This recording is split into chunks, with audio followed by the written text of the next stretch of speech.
Hello people, dry fruit సేమియా long video అయితే ఇది. సో డ్రై ఫ్రూట్ సేమియా ఎట్లా చేసేసుకోవాలో చూసేసుకుందాం. చాలా సింపుల్ అండ్ ఈజీ ప్రాసెస్ ఇదైతే. ఫస్ట్ ఒక ప్యాన్ తీసుకొని 2 to 3 స్పూన్స్ ఆఫ్ నెయ్యి అయితే వేసుకోండి. దీనికి మీరు మొత్తం నెయ్యే వాడాలి, ఆయిల్ ఎక్కడా వాడకండి. నెయ్యితో వచ్చే టేస్టే వేరుంటుంది. చూసారా, నేనైతే ఇన్ని టైప్ ఆఫ్ డ్రై ఫ్రూట్స్ తీసుకున్నా. మీకు కావాలంటే ఎక్స్ట్రా కూడా యాడ్ చేసుకోవచ్చు, లేకపోతే ఇన్ని డ్రై ఫ్రూట్స్ లేవంటే కాజు బాదం అయితే పక్కా వేసుకోండి. చూసినారా, కిస్మిస్, పంకిన్ సీడ్స్, కాజు బాదం, నేనైతే ఇవన్నీ వేసుకొని మంచిగా ఫ్రై చేసేసుకున్న. చూసినారు కదా ముందు తర్వాత డిఫరెన్స్ ఎంత బాగా ఫ్రై అయిపోయినాయో నెయ్యిలో. నెక్స్ట్ అయితే సేమియా వేసేసుకోండి. సేమియా కూడా చాలా మంచిగా ఫ్రై అవ్వాలండి, అప్పుడే ఆ టేస్ట్ అయితే బాగుంటుంది.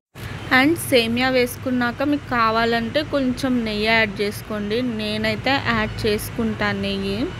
అండ్ దీన్ని కలుపుతానే ఉండాలి. ఫస్ట్ అయితే కొంచెం స్టవ్ ఎక్కువ పెట్టుకోవచ్చు, బికాస్ అట్లీస్ట్ అది వేడి అయ్యే వరకు మనం స్టవ్ ఎక్కువ పెట్టుకోవచ్చు. టైం లేదు అంటే స్టవ్ ఎక్కువ పెట్టుకొని స్పీడ్గా కలుపుతుంటే అది అయిపోతుంది, ఏం మాడదు, మీరేం టెన్షన్ పడనక్కర్లేదు. చూసినారా, నేనైతే మళ్ళీ ఒక 1 చిన్న టేబుల్ స్పూన్ నెయ్యి అయితే యాడ్ చేసేసిన. దీన్ని మంచిగా రోస్ట్ చేసుకోవాలి. స్టవ్ అయితే తక్కువ పెట్టేసుకోండి. కొంచెం సేమియా వేడైంది అని అనిపించినాక స్టవ్ తక్కువ పెట్టేసుకొని ఇంకా లో ఫ్లేమ్లో కలుపుతూ ఇట్లా చూసారా గోల్డెన్ బ్రౌన్ కలర్ అయితే వచ్చింది మనకు సేమియా. ఈ మాదిరి దీన్ని ఫ్రై చేసుకుంటే చాలు, బాగా వచ్చేస్తుంది.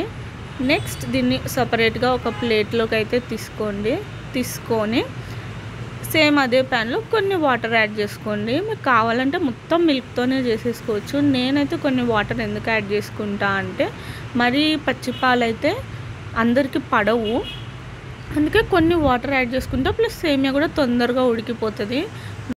నార్మల్గానే సేమియా చాలా తొందరగా ఉడికిపోతుంది. దీంతోపాటు కొన్ని వాటర్ యాడ్ చేసుకున్నారు అనుకోండి ఇంకా ఫాస్ట్గా అయితే ఉడికిపోతుంది. మనం ఎక్కువసేపు దాన్ని మూత పెట్టి ఉంచాల్సిన అవసరం కూడా ఉండదు. చూసేసారా, మంచిగా వేసుకొని నేనైతే కలపడం స్టార్ట్ చేశాక ఈ స్టేజ్లో ఉన్నప్పుడు కొంచెం మిల్క్ హీట్ ఎక్కాక నేనైతే ఒక 10 స్పూన్స్ దాకా షుగర్ వేసుకున్నా. ఇదైతే 1/2 లీటర్ మిల్క్ తీసుకున్నా నేను. అండ్ ఒక 300 గ్రామ్స్ దాకా సేమియా అయితే తీసుకున్నా. మీ టేస్ట్కి తగ్గట్టు మీరైతే షుగర్ వేసుకోండి. మేమైతే తక్కువే తింటాం కాబట్టి కొంచెం వేసుకున్నా. చూసారా, బాయిల్ అయిపోతుంది మిల్క్. ఇది కొంచెం చిక్కగా కూడా అవుతుంది మిల్క్, మీరు అబ్జర్వ్ చేస్తే. ఈ స్టేజ్లో అయితే మనం సేమియా వేసేసుకోవాలి. చూసినారా, మన సూపర్ రోస్టెడ్ సేమియాస్ అయితే వేసేసుకుందాం. దీని అవుట్పుట్ మాత్రం సూపర్ ఉండే. సో వీడియో ఎండ్ వరకు పక్కా చూడండి. నీట్గా సేమియా అంతా వేసేసుకొని దీన్ని మంచిగా ఒక మిక్స్ అయితే ఇచ్చేసేయండి. చూసినారా, ఇట్లా గడ్డలాగా ఉండకుండా నీట్గా కలిపేసుకోండి. దీన్ని కలిపేసుకొని నీట్గా ఒక 2 to 3 minutes మూత అయితే పెట్టేసుకోవాలి. సేమియా ఉడకాలి కదా, అందుకే అంత 2 minutes అయితే సరిపోతుందండి. అంతకన్నా ఎక్కువ ఇది ఉడకాల్సిన అవసరం కూడా దీనికి ఉండదు. నీట్గా కలిపేసుకోండి. చూసారా, పైన మీరు అబ్జర్వ్ చేస్తే ఎల్లోగా ఒక లేయర్ లాగా వచ్చింది. అదంతా మన నెయ్యి అన్నమాట. ఈ సేమియాలో నెయ్యే హైలైట్. కస్టర్డ్తో కూడా చేస్తారు, అది వేరు, ఆ వీడియో కూడా చేస్తా త్వరలో. చూసారా, మూత పెట్టేసుకొని తీసేసుకున్నా. చూసారా, మన సేమియా అయితే ఉడికిపోయింది. ఎంత బాగా ఉడికిందో చూడండి. మంచిగా మనకి పాలు క్వాంటిటీ అంతా కరెక్ట్ సరిపోయింది. మరి గట్టిగా కాకుండా మరి లూజ్గా కాకుండా పాలకి పాలు సేమియాకి సేమియా కరెక్ట్ క్వాంటిటీ అయితే మనకు వచ్చేసింది.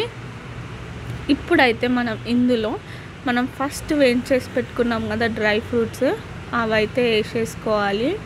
ఇంకా దీనికి సూపర్ అంటే సూపర్ టేస్ట్ యాడ్ చేస్తుంది డ్రై ఫ్రూట్స్ ఎక్కువ నచ్చిన వాళ్ళు ఎక్కువ వేసేసుకోండి, ఎక్కువ నచ్చని వాళ్ళు అసలు వేసుకోకండి. ఇది డ్రై ఫ్రూట్స్ సేమియా కాబట్టి డ్రై ఫ్రూట్స్ పక్కా వేసుకోండి. చూసేసారా, నీట్గా ఎంత కలర్ఫుల్గా అనిపిస్తుందో చూసినారా. దీని టేస్ట్ అయితే వేరే లెవెల్ అంటే వేరే లెవెల్ ఉండే. మీరైతే మస్ట్ ట్రై చేయండి. మా అంటే ఒక 15 minutesలో ఈ సేమియా అయితే రెడీ అయిపోతుంది. మీకు సడన్గా క్విక్గా ఏదైనా రెసిపీ కావాలంటే ఇది అయితే best sweet option and dessert option అని కూడా చెప్పొచ్చు. చూసినారా, భలేగా అనిపిస్తుంది. టేస్ట్ కూడా చాలా బాగుండే. మన వీడియో నచ్చితే మాత్రం లైక్ చేసేయండి, షేర్ చేసేయండి అండ్ ఛానల్ని సబ్స్క్రైబ్ చేయడం మాత్రం అస్సలు మర్చిపోకండి. So that it will reach more people అన్నమాట. అండ్ బెల్ ఐకాన్ని చూపిస్తున్నా కదా, క్లిక్ చేసి ఆల్ నోటిఫికేషన్స్ మీద క్లిక్ చేయడం మాత్రం అస్సలు మర్చిపోకండి. Bye bye.